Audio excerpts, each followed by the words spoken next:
When, after 4 hours, Frank Grunwald and I had, for the moment, exhausted the Holocaust topic and ourselves, it was time for the 10 questions portion of our 64 and More interview.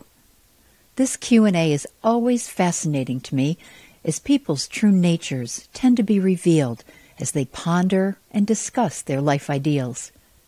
In Frank's case, his mischievous and fun-loving character took over parts of the interview, which was highlighted by sadness, seriousness, much thoughtfulness, and a few giggles. Then, Frank Misa Grunwald did one of the things that he most loves in life. And again, we laughed. So here are 10 questions. They're basic life questions. Mm-hmm. If you don't want to answer them, you don't have to. Okay. You just have to say, no, I'm not answering that. Okay. Who is the most important person in your life? Me. Why? Because if I'm not what I want to be, emotionally, intellectually, ethically, then I'm no good to other people. What is the most important thing in your life? Nothing. Why? I don't have things that are that important. And obviously everyone listening to this is going to say, well, of course, because he went through the Holocaust where he lost everything. I don't know why. I love things, but I can also unlove them very quickly. What makes you happiest, no matter when it happens or how or anything, but it just makes you happy? When I'm with my wife and my family, my grandchildren. What do you enjoy doing the most? Being with other people, my family primarily. Do you have a big circle of friends? Big enough. What is your biggest life fear, and how do you or have you overcome it? Biggest life fear, that's a tough one.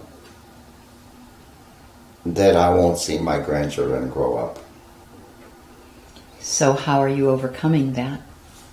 I'm just trying to stay healthy, watch my diet, stay positive, and try to live as long as I can so I can see them grow up. Why is it important to you? It's curiosity. I want to know what they'll look like when they're 15 and 16 and 18. Is there any part of it that you feel you have a duty to make sure they understand the value of life relative to your experience?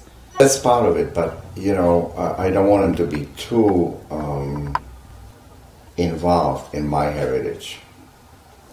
I know that sounds crazy. No, it's not. But I want them to sort of develop their own historical perspective of who they are.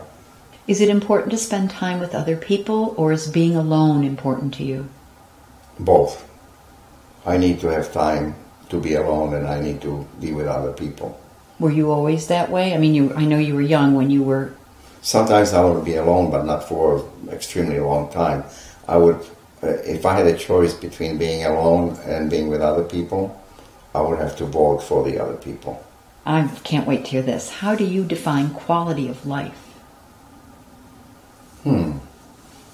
Quality of life? Mm-hmm. That's a tough one, isn't it? Well, it's very personal. My quality of life is, there are some things that I would consider very critical in my quality of life, and that is being able to be with my family, with my wife, and having a good relationship with my family, being able to openly talk about things with my family and not having any hidden agendas. And then being able to read and think and create and play music and do all the things that sustain me. Basically, in a word, that's freedom. Basically, yes. Which is what you didn't have. Mm-hmm. Do you consider what society terms as important to you, and to what extent? Or are you a march to your own drummer guy? Oh, what society expects of me? Yeah, the standards they set. Is that important to you? I think there are standards in every society that need to be important to everybody that lives in that society. Like? The behavior that is accepted, that is legal, that is permissible, that is unthreatening to other people. But those standards existed in your lifetime when you were a child, but were totally trashed and ignored. So what But that difference doesn't do they make it right. I believe that those standards should have never been changed. What is your life's dream? The life that I'm experiencing now. I'm not looking for anything better. Is it what you dreamed? I don't know what I dreamed. I don't remember what I dreamed. So how do you know you're living your my life's dream? my life's dream probably would have been to make some significant contributions to mankind. Let me give you an example. Oh, good. I love examples. I would have wanted to invent the polio vaccine, or something similar to that. What's your best life advice? I have lots of advices. Well, spin away. Advice is cheap. Advice Good, is cheap. because I'm not paying you for this interview. My best life advice is be fair. Don't be judgmental about people. Always dig deeper in order to understand people better. Ask more questions.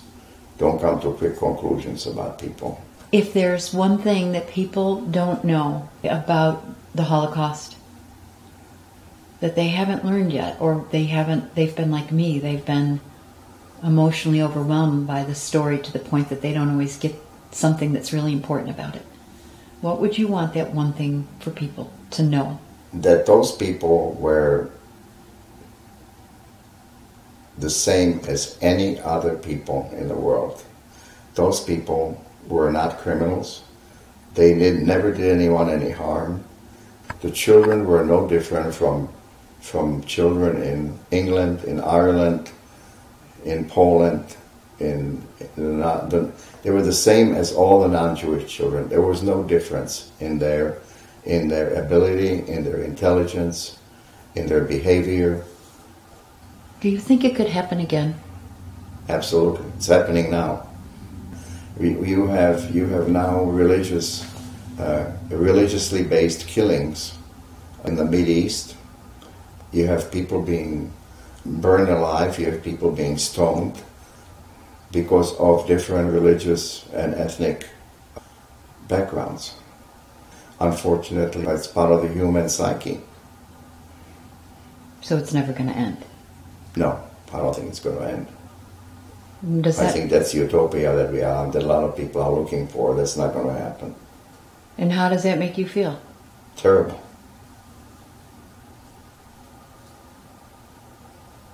I don't think it has changed. I mean, it has happened.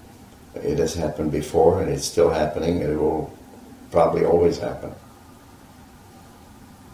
So do you have any hope for the future, for the world that your grandchildren will grow up in?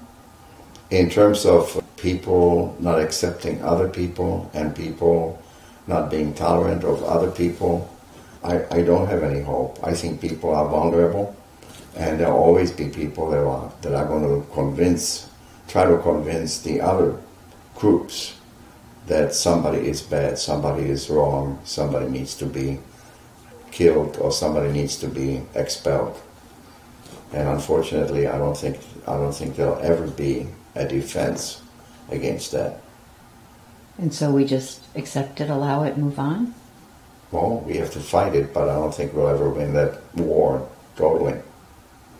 We have to fight it through better education and through convincing people that they need to have more knowledge before they start assassinating and segregating against other people.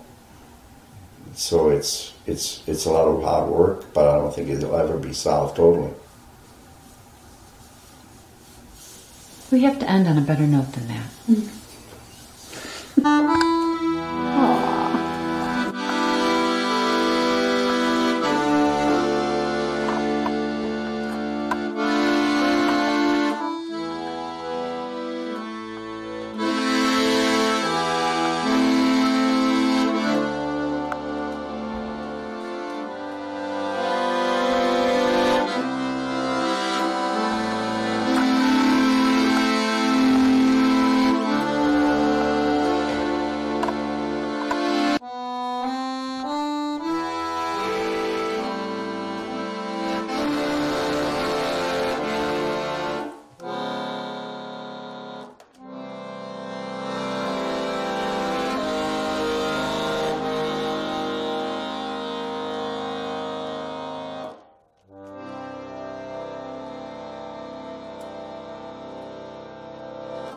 The best Czechoslovakian version of Danny Boy I have ever heard.